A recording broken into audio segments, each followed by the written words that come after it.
¿Cómo están? Bienvenidos. Comenzamos un nuevo programa, en este caso de ABC Político, y vamos a estar charlando con el candidato a gobernador por el Frente de Izquierda, Lautaro Jiménez, que ha venido justamente a contarnos acerca de las propuestas y vamos a hablar de distintos temas de actualidad también. Muchas gracias por estar con nosotros. A ustedes, muchas gracias por el espacio.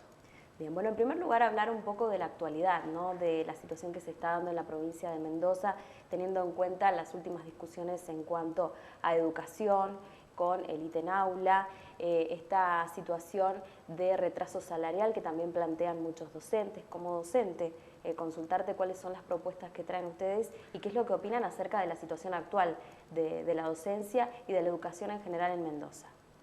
Bueno, lo que vivimos un poco desde las escuelas es un sentimiento de que se abren algunos debates políticos, por ejemplo, esto que mencionabas del ítem aula, con la intención explícita de no hablar de la educación, de poner un ítem de los sueldos para que la gente no preste atención a de cuántos son los sueldos concretamente. Por ejemplo, cómo puede una familia vivir con 160.000 o 170.000 pesos de ingresos, que es en lo que hoy están los sueldos, no solo de la docencia y de los empleados públicos, sino los sueldos de Mendoza en general, que están entre los más bajos del país. En ese sentido, vemos una intencionalidad política de parte de distintos candidatos de poner nuevamente en el centro permanentemente ese ítem, que es uno más de los que componen el sueldo. ¿Por qué? Porque consideran que ya tienen porcentajes de la población o del electorado con posiciones tomadas alrededor de eso y se sienten cómodos, ¿no? Saben que su gente más afín los va a seguir para un lado o para el otro, y de alguna forma montan peleas, divisiones, como la sesión del lunes en la legislatura provincial, que no sirvió absolutamente para nada, porque ni abrieron una investigación, ni pidieron informes, ni escucharon a las personas afectadas, no hubo posibilidad de exponer, no hubo debates, simplemente una pelea política que terminó en nada, en enviar nuevamente el proyecto a comisiones luego de haber hecho una puesta en escena. ¿Qué hubiera pasado si, como proponemos nosotros desde el Frente de Izquierda, esa sesión en la legislatura hubiera sido para analizar, por ejemplo, cómo va la ejecución del presupuesto educativo? Algo en lo que se pusieron de acuerdo y votaron todos los bloques, y que es un presupuesto que, en lugar de respetar lo que establece la ley, que es que el 35% de los ingresos que tiene la provincia deben destinarse a educación, está destinando solamente el 18,2, 18,4% a lo sumo de los ingresos provinciales al área más grande del Estado provincial, que es la educación pública. En ese sentido, nosotros creemos que hay que dejar de lado esa hipocresía, hay que dejar de lado el marketing electoral que incluso ha utilizado el ítem aula para agraviar, maltratar a los docentes. Ustedes en la zona este lo conocen muy bien, porque implicó ni más ni menos que a un intendente tratando a las maestras, a los docentes de estafadores, mentirosos, y una serie de descalificaciones más que realmente causan muchísimo daño en la comunidad educativa. Y poner en el centro del debate la necesidad de una verdadera inversión en educación pública, porque es lo que hace falta para mejorar la infraestructura escolar, para que hayan más bancos, sillas, libros, conectividad, para poder ampliar los programas educativos y en particular la jornada completa, que podría realmente ser algo que le cambie la vida a miles y miles de familias y le dé un futuro a muchísimos jóvenes en la provincia de Mendoza. Eso es lo que nosotros proponemos. Bueno, educación, uno de los temas centrales, ¿no?, que había justamente salido a la luz en estos días, toda esta discusión en torno al ítem aula, y otro de los temas que tenemos en la actualidad y con un problema bastante importante tiene que ver con la salud, ¿no? Esta situación que se ha dado en los últimos días también del reclamo de muchos médicos a las obras sociales, en el caso de la salud privada, y también la falta de médicos en un montón de centros asistenciales de la provincia. ¿Qué es lo que opinas acerca de este tema y, por supuesto, también cuál es la propuesta que traen desde el Frente de Izquierda?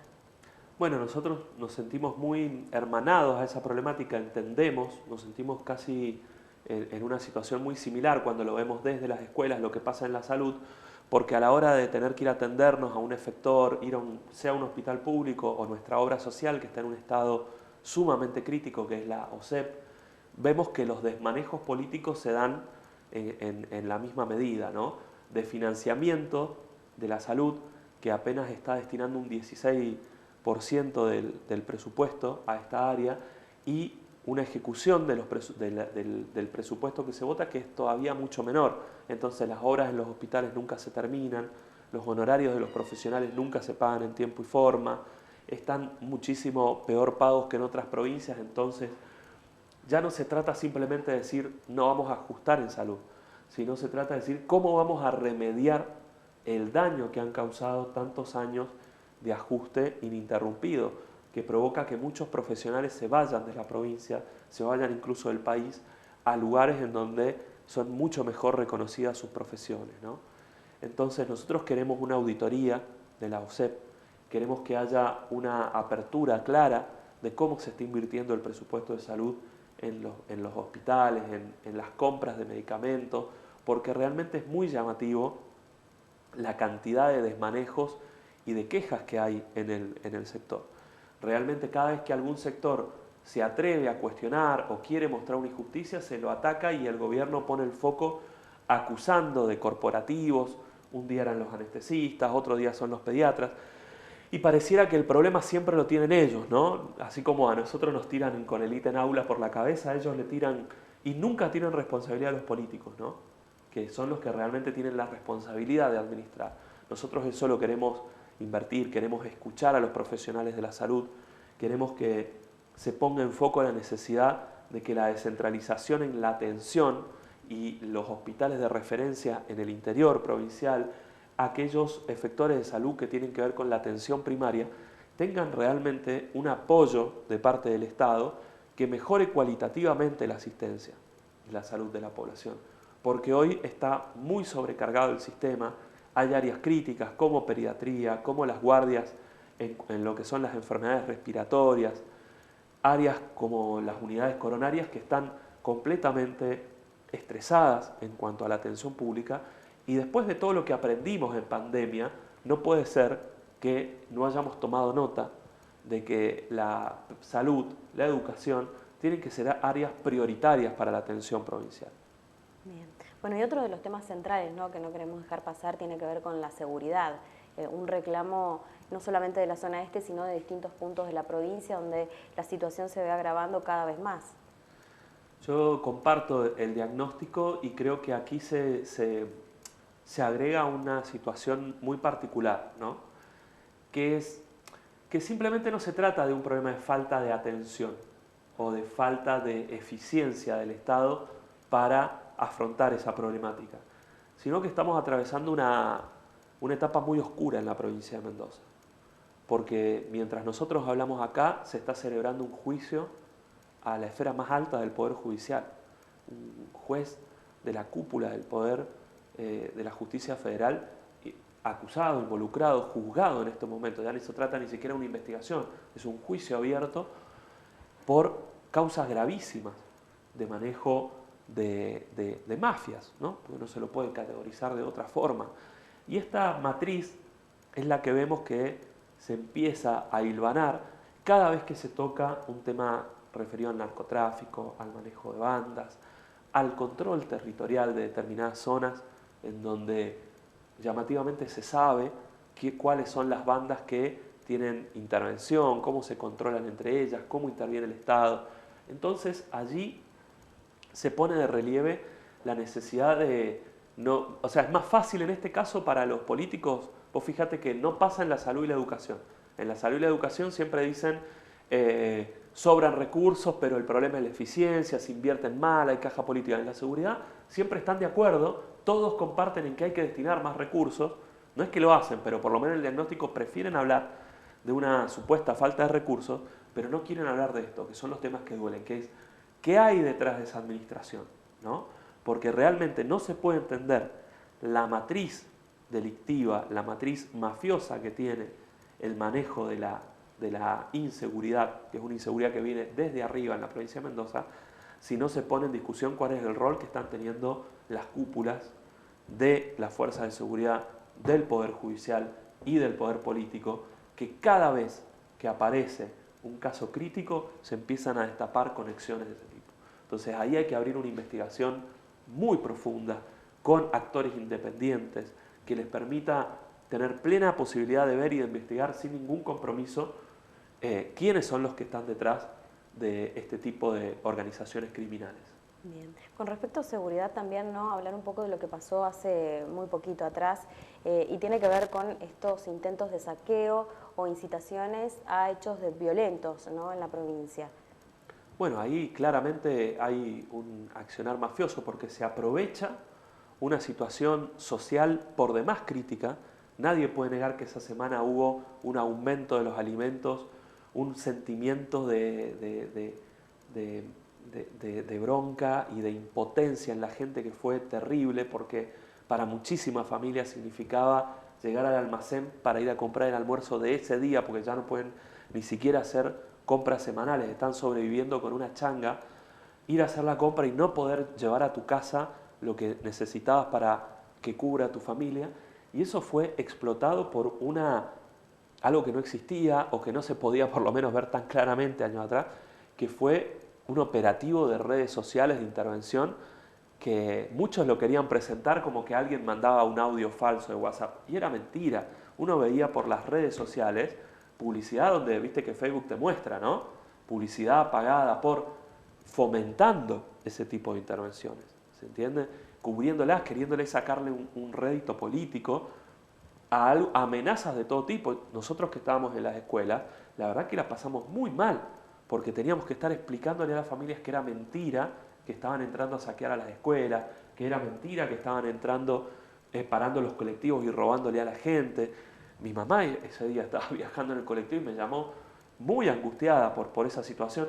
Entonces, realmente lo que generaron sobre la población claramente tuvo un interés político detrás y de sectores muy poderosos con capacidad operativa y financiera para hacer operaciones de ese tipo y que, bueno, tienen que ver con los tiempos muy oscuros que estamos viviendo, ¿no?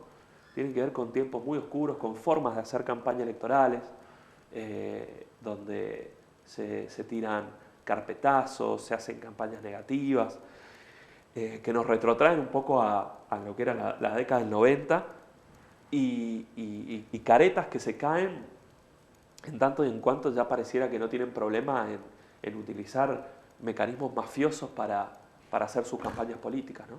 Bien.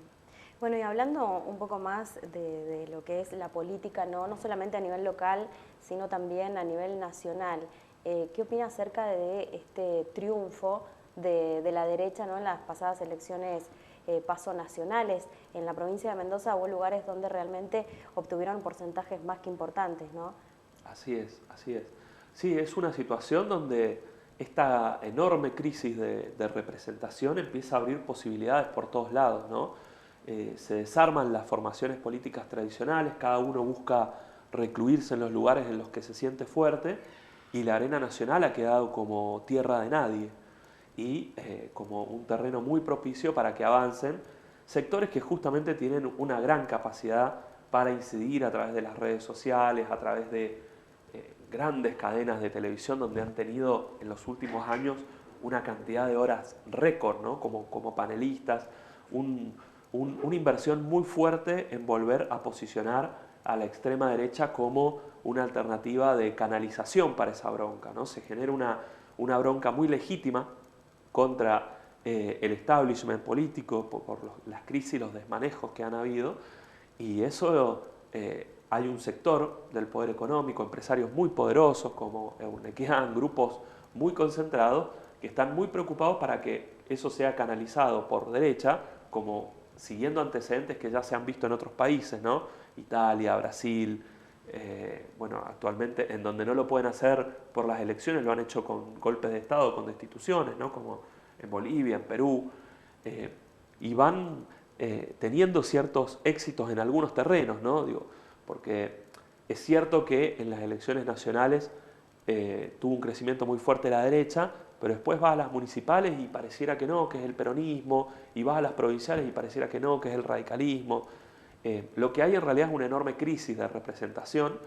No hay que subestimar a la derecha ni a la extrema derecha, hay que plantarse con mucho más fuerza, hay que tener una conciencia de que es un momento de que todos los sectores de trabajadores, del movimiento de mujeres, de la juventud, todos los sectores que han sido canales para el desarrollo y la construcción de la izquierda, tenemos que estar más unidos que nunca para fortalecer esa alternativa, porque vamos a tener que atravesar giros políticos muy bruscos, ¿no? Muy bruscos hacia la derecha, hacia la izquierda, hacia el centro, intentos políticos que pueden manejarse en una efervescencia muy rápida y frente a lo cual hay que estar más organizados, más conscientes y más preparados que nunca. Bien. Un análisis de lo que puede llegar a pasar, ¿no?, en las próximas elecciones, teniendo en cuenta estos resultados. Muchos decían que era un voto castigo por ahí de la gente el haber optado por la derecha, teniendo en cuenta las diferencias con las otras elecciones, ¿no? ¿Cuál es su opinión con respecto a esto? Creo que efectivamente se dan fenómenos, pero ese fenómeno no hay que absolutizarlo. ¿Está bien? Es cierto que puede haber un importante sector de la población que vea en candidatos de la derecha una herramienta para castigar a los políticos tradicionales. Y eso uno puede constatar que es cierto cuando consulta, ve, desmenuza los datos, charla con la gente y ve que mucha gente que votó por esa opción como castigo a los políticos, uno le pregunta, bueno, pero ¿usted está de acuerdo entonces con que se privaticen las empresas, con que haya voucher en la educación, con que haya un... No, eso no. Pero eso es lo que propone. Bueno, no, pero yo creo que no lo va a hacer, o creo que no vota por eso. O sea, hay un poco eso. Pero a la par también es cierto que un sector, aunque sea minoritario, sí va votando más conscientemente a opciones de derecha o a opciones que están dentro del PRO o del peronismo. A ver, el corrimiento a la derecha, el problema no está en que se dé con Milei. El problema es que las formaciones políticas tradicionales que estaban en el centro se corrieron también a la derecha. O sea, hoy el radicalismo, que es un partido que tiene banderas progresistas, que dice defender la educación pública y un montón de cosas más, hoy por hoy tiene como candidata a Bullrich, ¿no? O sea, está corrido hacia la extrema derecha. En el peronismo, que ha tenido muchísimas banderas tomadas de la centroizquierda, la defensa de los derechos humanos, la famosa justicia social, que hoy está tan atacada, ¿quién tiene de candidato? A Sergio Massa, ¿no? El espectro más conservador y hacia la derecha dentro de eso. Entonces, después nos sorprendemos en que crezca y bueno, el problema es que hay una operación del conjunto del establishment político que dice, bueno, ¿cómo disimulamos que acá está gobernando el Fondo Monetario Internacional? Y corramos todo el arco para allá. Entonces, si nosotros corremos el arco político muy a la derecha y aceptamos discutir con Milei, con esto y con lo otro, y que la gente se convenza que la alternativa es la total la dolarización, la venta de órganos y todo lo demás, bueno, yo haciendo una evaluación del 20% voy a parecer bueno, ¿no? Que es lo que justificó Sergio Massa diciendo, no, sí, yo sé que les estoy arruinando la economía, pero a mí el Fondo Monetario me pedía el 100% de evaluación. Este quiere privatizar, No, eso no justifica. O sea, hacer crecer los discursos de derecha, correr el arco hacia la derecha para justificar el ajuste, solo trae consecuencias más negativas, ¿no?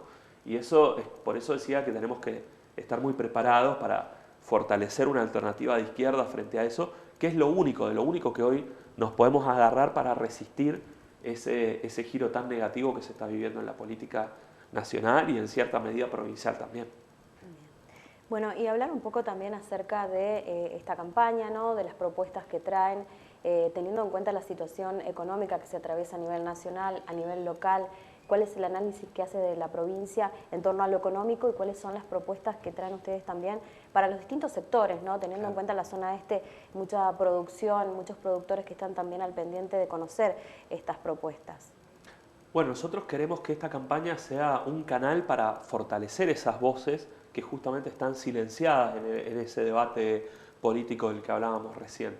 En la zona este se está dando un proceso muy importante de pequeños productores, pero sobre todo de contratistas que están visibilizando la realidad que vive la familia rural en la provincia de Mendoza, la realidad vitivinícola de la que no hablan el resto de los políticos, ¿no? Con mensualidades que están en los 60.000 pesos, ingresos que están por debajo de la canasta alimentaria, precios que le pagan a los chacareros que son directamente para la quiebra, para que tengan que abandonar las fincas, venderlas a precios de remate. Y los anuncios que se hacen son permanentemente a favor de los sectores más concentrados, ¿no? Cuando se dice, bueno, vamos a hacer algo a favor de Mendoza, ¿qué? Y eliminar las retenciones y demás. ¿Eso en qué le beneficia al pequeño productor? En nada, en nada. Ni siquiera es que le aumentan 20 pesos el precio del quintal de vino, ni siquiera es que le beneficia en aumentarle tal monto a los contratistas, al obrero de viña, al obrero de bodega. En nada, no existe ese derrame. Cada vez las ganancias se concentran en menos manos, se hacen transnacionales, porque hoy la vitivinicultura también se ha extranjerizado, pertenece a grupos muy concentrados y transnacionales, y eso va generando que el crecimiento económico que hemos tenido en los últimos años, después de la pandemia, lamentablemente se traduce no en un mayor bienestar, sino en una mayor transferencia de riqueza. Una provincia cada vez más rica, con empresarios que se hacen más ricos y trabajadores, familias trabajadoras que son cada vez más pobres. Entonces eso lo tenemos que revertir. El sueldo de la familia vitivinícola tiene que cubrir la canasta familiar. No puede haber el desarrollo de la vitivinicultura si no hay un desarrollo humano, si no hay una justicia realmente en sueldos que sean dignos, en tener el derecho a un acceso a la vivienda. Lo mismo con los sueldos de los empleados públicos, lo mismo con la recuperación de la agroindustria que, por ejemplo, en la zona este se perdió con el cierre de la campañola. Por ejemplo, ahora dicen que no hay papa. No, acá hubo un cambio de la matriz productiva, en donde a los amigos del poder, a Calcaterra, se le otorgaron miles de hectáreas, derecho a riego para tener una producción hortícola que hoy exporta y que no se tradujo en que eso recupere la matriz. ¿Está bien? Por ejemplo, ¿se acuerdan cuando cerró la campañola acá en San Martín? Decía, chicos, no se preocupen, van a conseguir trabajo en Simplot. Eso fue lo que dijo Dante Sica, el amigo de Macri, ¿no? En ese momento. Eso no pasó. Hoy, la gente que antes tenía un trabajo en el interior de la provincia, y pasa lo mismo en Real del Padre, en San Rafael, pasa lo mismo en Tunuyán, donde estaba Alco, esas empresas tienen que volver a abrirse, tienen que estar gestionadas por sus trabajadores para poder volver a crear fuentes de trabajo genuino y desarrollar una matriz productiva que se traduzca en un desarrollo económico que beneficie a las mayorías trabajadoras. Bueno, muchísimas gracias por haber estado con nosotros, Lautaro Jiménez. Bueno, y seguramente estaremos en contacto también para hablar de más temas en otra oportunidad. Muchísimas gracias a ustedes por el espacio. Un gusto.